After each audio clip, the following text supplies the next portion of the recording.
Okay, so first off, we're just going to start with the warm-up. Any kind of warm-up we do is just kind of get our blood pressure kind of up a little bit, kind of get our blood flowing, get the muscles warmed up, okay? So... I'm the demonstrator. Yeah, Dr. Brady's going to demonstrate everything for us. So starting off here, we're going to do some high knees. With the high knees, she's kind of starting off kind of walking right now. Bring up that knee as high as she can. Again, nice and slow to start. If you want to progress to a more kind of a more fluid, I should say, kind of exactly like that. With this one, again, due to your tolerance more than anything, there's not a certain way to do it. It's just, again, get the muscles kind of working, kind of get the blood flowing, okay? Then we'll jump into butt kickers. With these, the idea for some people with more knee problems and stuff might be a little more difficult, but as high as we can, kind of going that heel into your butt or glute area. This is going to work more of the quad and kind of the front side of your hip flexors, okay? Then we'll jump into kind of a side shuffle. Good. Notice how she's kind of a bent knee stance. This is going to help activate more of her glutes and her hamstrings. And again, start off, if you want to start with kind of a more short side step, and then kind of work your way up, okay? All right, this next one's a little challenging. Karaoke, okay? So notice she'll start with each step. She'll go back first, and then go over the top. Good, and then back, and then over the top, okay? With this progression, you'll notice we're going to try and work more over the top with a very high knee coming over the top. This is just more so to get like the inside of your adductors or the inside of your thigh kind of working. Take it slow. This one's hard to learn for sure. Any questions so far? I know we're kind of just flying through these. Yes? What if you have issues with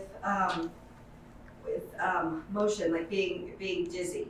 I'm still recovering from vertigo, and I don't think I can do that one. Right. So just because we're showing these doesn't mean you need to incorporate all of them. These are, yeah. You can also, if you're doing something like in your house, you can hold on to like your kitchen counter and do something so that you don't have to like go crazy fast with it. It can just be pretty like supported. Great, thank you. Yeah, and with all of these, we're throwing quite a few at you. We kind of recommend do about 3 or 4. Pick your 3 or 4 favorites and kind of work through those, okay? Next, we're going to go through just a simple skip. With this one, you might need a little bit more of a distance to kind of get yourself kind of going. This one's a little harder to simplify because you are adding that jump in it. So. And this is one kind of, if you're coming through any kind of like surgery for lower extremity type stuff, probably one you want to hold off on for a while just because there is that impact element to it. But it is a great one for just kind of building up that joint strength a little bit as well, okay? Single leg toe touches or toe stretch. This one, when she reaches forward, you'll notice she'll start about knee height and then kind of work down towards her toes. Again, you can do this one stationary and just kind of work, kind of holding yourself. Hold on to something too. Exactly, yep. So all of these can be done stationary, but we like include a little bit more of a movement element to it, just so that you guys kind of get an idea of what to expect once you kind of progress through it all. Very good. Takes a lot of focus. Yeah. Okay, and then a simple quad stretch. With this one, you can do it standing like she is now and kind of bracing yourself, or sometimes you can actually just use a table and kind of put your leg up there so you can kind of balance yourself a little bit better that way too, okay? With this one, if you're not really feeling the stretch as you're doing it, what you can do is try and focus on pulling that knee backwards while forcing your hip forward a little bit, kind of this motion. This gets more of the hip flexor and quad this way, okay? You could also, if it's more comfortable for you, you can lay this way. You don't have to do it standing, and so that way you can kind of take the balance portion out of it. Okay, and then knee to chest stretch. Again, this one can be done on your back as well. Simply laying on your back, pulling that leg back towards you.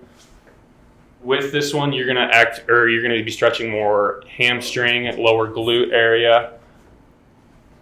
Good.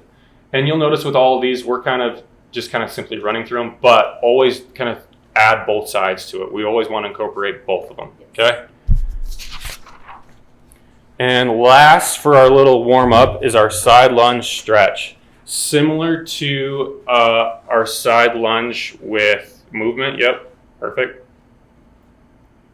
This one's going to target more of that inside of the thigh area, as well as some of that upper glute and kind of that outside of the quad and hamstrings on the opposite side as well, okay? Okay, any questions about the stretches? Anything? Good, okay. So the strengthening, we'll get a little bit more into the ins and outs of the strengthening parts of it, because the strengthening exercise itself isn't as important as actually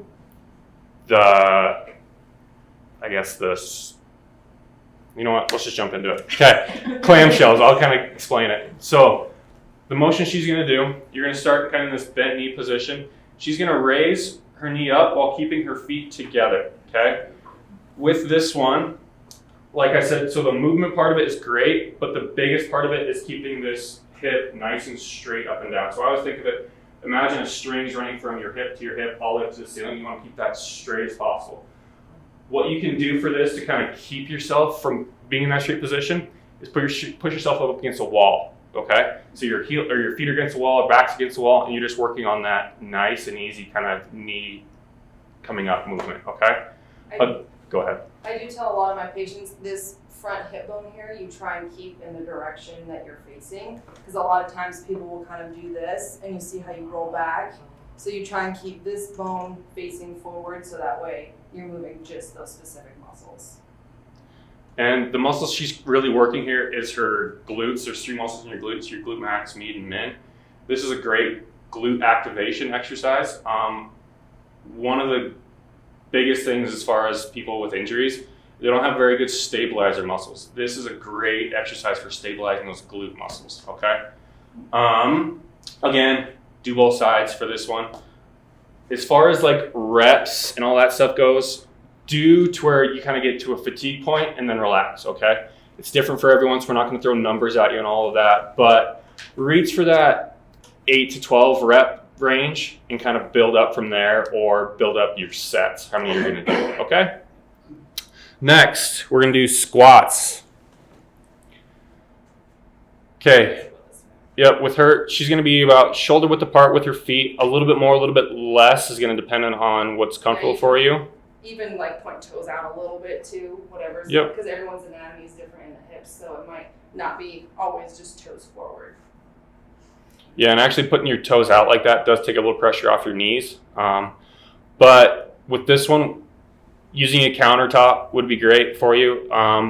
But we usually try and get down to that 90-degree angle. It's not kind of a set in stone angle for us, but it's that basic, seated position, what we're trying to get to. So you're trying to almost reach back to your butt, touches that chair, and you come right back up. Good. The good thing about how you can use your couch, your bed, a chair, anything, and that way if you do lose balance, just sit, you know. But then it kind of makes sure that you're pushing your butt back and that your knees aren't going over your toes, because a lot of people I see do this.